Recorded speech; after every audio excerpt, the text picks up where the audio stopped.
Tema 18. Nossa Senhora de Lourdes. Memória. Pontos a meditar. 1. As aparições na gruta. Santa Maria. Salus Infirmorum. 2. O sentido da doença e da dor. 3. Santificar a dor. Recorrer a Nossa Senhora. No ano de 1858, a Imaculada Virgem Maria apareceu 18 vezes a Bernadette Soubirous em Lourdes. A primeira aparição foi no dia 11 de fevereiro. Por meio dessa menina, a Virgem chama os pecadores à conversão e a um maior espírito de oração e caridade, principalmente para com os necessitados. Recomenda a recitação do terço, oração por meio da qual recorremos a nossa mãe como filhos pequenos e necessitados. Leão XIII aprovou esta festividade e Pio X estendeu-a a toda a Igreja. Bernadette foi canonizada por Pio XI em 1925. Pelo sinal da Santa Cruz, livrai-nos Deus, nosso Senhor, dos nossos inimigos. Em nome do Pai, do Filho e do Espírito Santo. Amém. Meu Senhor e meu Deus, creio firmemente que estás aqui, que me vês, que me ouves. Adoro-te com profunda reverência. Peço-te perdão dos meus pecados e graça para fazer com fruto este tempo de oração. Minha Mãe Imaculada, São José, meu Pai e Senhor, meu anjo da guarda, intercedei por mim.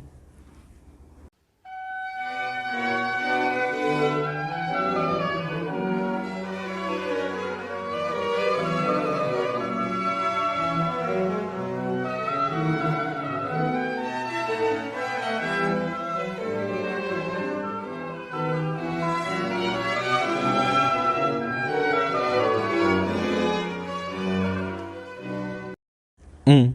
4 anos depois de ter sido proclamado o dogma da Imaculada Conceição, a Santíssima Virgem apareceu uma menina de 14 anos, Bernadette Soubirous, numa gruta perto de Lourdes.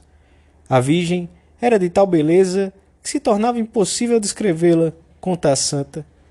Quando, tempos mais tarde, o escultor da gruta perguntou a Bernadette se a sua obra, que representava a Virgem, se assemelhava à aparição, ela respondeu com grande candura e simplicidade: Oh, não, Senhor, de maneira nenhuma. Não se parece em nada. A Virgem é sempre mais bela. As aparições sucederam-se durante mais de 17 dias. A menina perguntava à senhora qual o seu nome, e ela sorria docemente. Finalmente, Nossa Senhora revelou-lhe que era a Imaculada Conceição. Ocorreram em Lourdes muitos prodígios nos corpos e muitos mais nas almas. Foram incontáveis as curas e muitos mais os que regressaram curados das diferentes doenças de que a alma pode sofrer. Recuperaram a fé, abriram-se a uma piedade mais profunda e enérgica ou passaram a aceitar amorosamente a vontade divina. A primeira leitura da missa propõe à nossa consideração as palavras com que o profeta Isaías consolava o povo eleito no desterro, animando-o com a esperança do retorno à Cidade Santa, onde encontrariam um consolo que um filho pequeno encontra em sua mãe. Porque isto é o que diz o Senhor: Eis que eu farei correr a paz sobre ela como um rio, e a opulência das nações como uma torrente que transborda. Sugareis o seu leite, sereis levados ao seu regaço e acariciados no seu colo. Como uma mãe acaricia o seu filhinho, assim eu vos consolarei. Ao meditarmos na festa de hoje, vemos como o Senhor quis colocar nas mãos de Maria todas as verdadeiras riquezas que nós, os homens, devemos implorar, e como nos deixou nela o consolo de que estamos tão necessitados.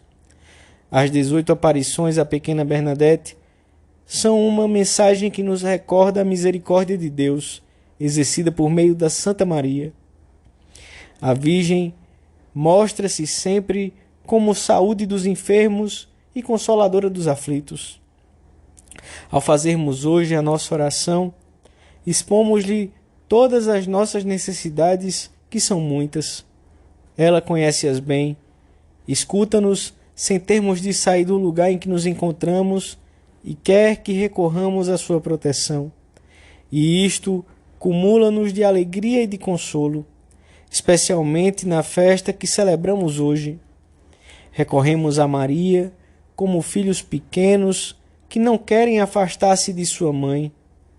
Mãe, minha mãe, dizemos-lhe na intimidade da nossa oração, pedindo-lhe ajuda para todas as necessidades que nos afligem ou nos preocupam.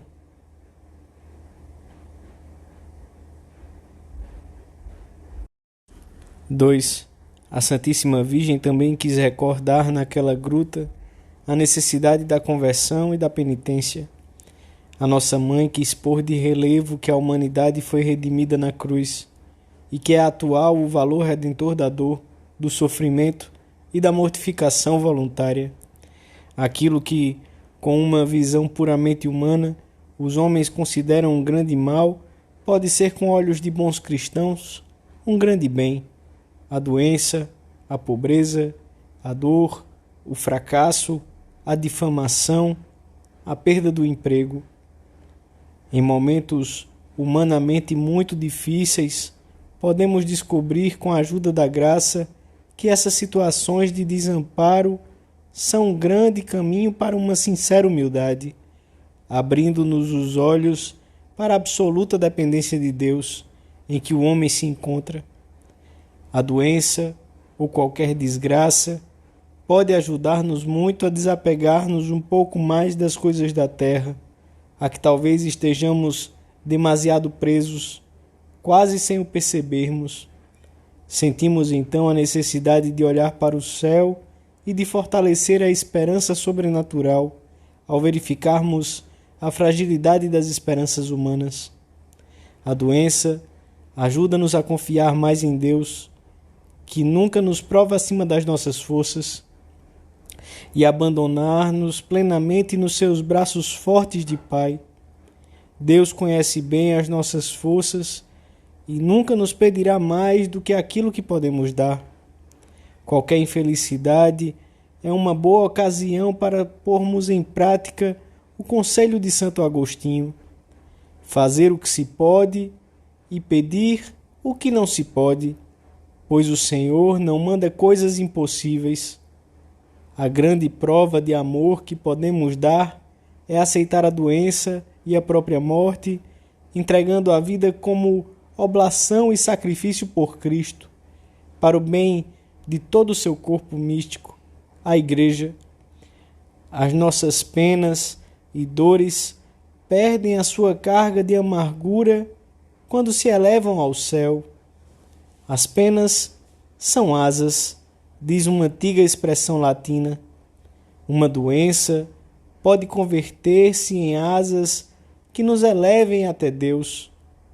Como é diferente uma doença que acolhemos com fé e humildade de uma outra que, pelo contrário, recebemos com pouca fé, mal-humorados, magoados ou tristes.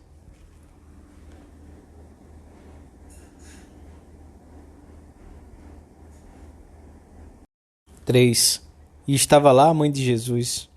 Vemos com alegria como é enorme a variedade de tipos e condições de pessoas que se aproximam dos santuários da Virgem e se prostram aos seus pés.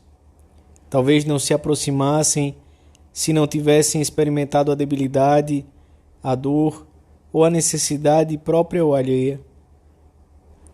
Referindo-se à festa de hoje, o Papa João Paulo II perguntava-se por que pessoas tão diversas se dirigem à gruta onde ocorreram as aparições e respondia: porque sabem que ali, como em Caná, está a mãe de Jesus, e onde ela está, não pode faltar o seu filho. Esta é a certeza que arrasta as multidões que todos os anos, como uma avalanche, se dirigem a Lourdes à procura de um alívio, de um consolo, de uma esperança. A cura milagrosa, no entanto, é, apesar de tudo, um acontecimento excepcional. A potência salvífica de Cristo, obtida por intercessão de sua mãe, revela-se em Lourdes sobretudo no âmbito espiritual, nos corações dos doentes.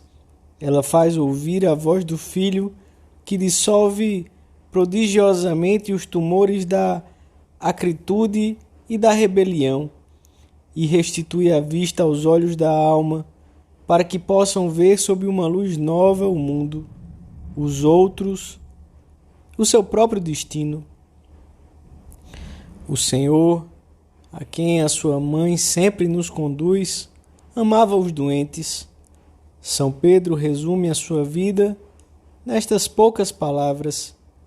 Jesus de Nazaré passou fazendo bem e curando. Os evangelhos não se cansam de mencionar a misericórdia do Mestre para com os que sofriam na alma ou no corpo. Grande parte do seu ministério aqui na terra dedicou o Senhor a curar os doentes e a consolar os aflitos. Era sensível a todo o sofrimento humano, tanto do corpo como da alma. Ele é compassivo e espera da nossa parte que empreguemos os meios ao nosso alcance para sairmos de uma doença ou de uma situação difícil. E nunca permitirá provas que estejam acima das nossas forças. Dar-nos-á em todos os instantes as graças suficientes para que essas circunstâncias dolorosas não nos afastem dele.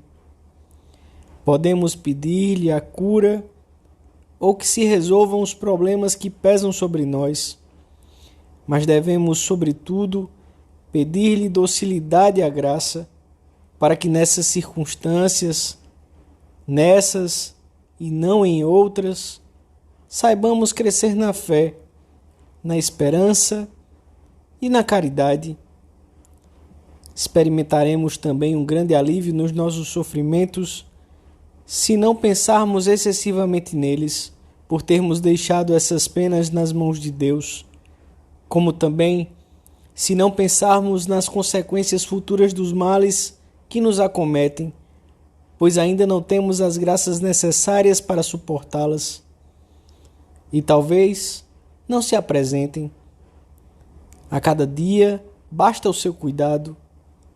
Não esqueçamos que todos estamos chamados a sofrer, mas nem todos no mesmo grau e da mesma maneira. Cada um seguirá nisto a sua chamada, correspondendo a ela generosamente.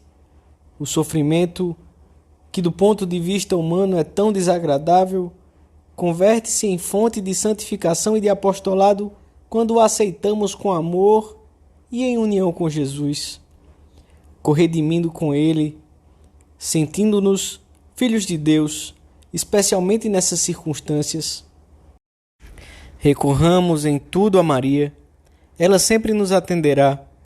Alcançar-nos-á o que lhe pedimos, ou conseguir-nos-á graças ainda maiores e mais abundantes, para que dos males saibamos tirar bens, e dos grandes males, grandes bens. Seja qual for a nossa situação, experimentaremos sempre o seu consolo. Consolatrix afflictorum, salus infirmorum, auxilium Christianorum, ora pro eis, ora pro me. Vinde em auxílio da nossa fraqueza, ó Deus de misericórdia, e fazei que, ao recordarmos hoje a Imaculada Mãe do vosso Filho, nos vejamos livres das nossas culpas por sua intercessão. Dou-te graças, meu Deus, pelos bons propósitos, afetos e inspirações que me comunicaste nesta meditação. Peço-te ajuda para os pôr em prática. Minha Mãe Imaculada, São José, meu Pai, Senhor, meu anjo da guarda, intercedei por mim.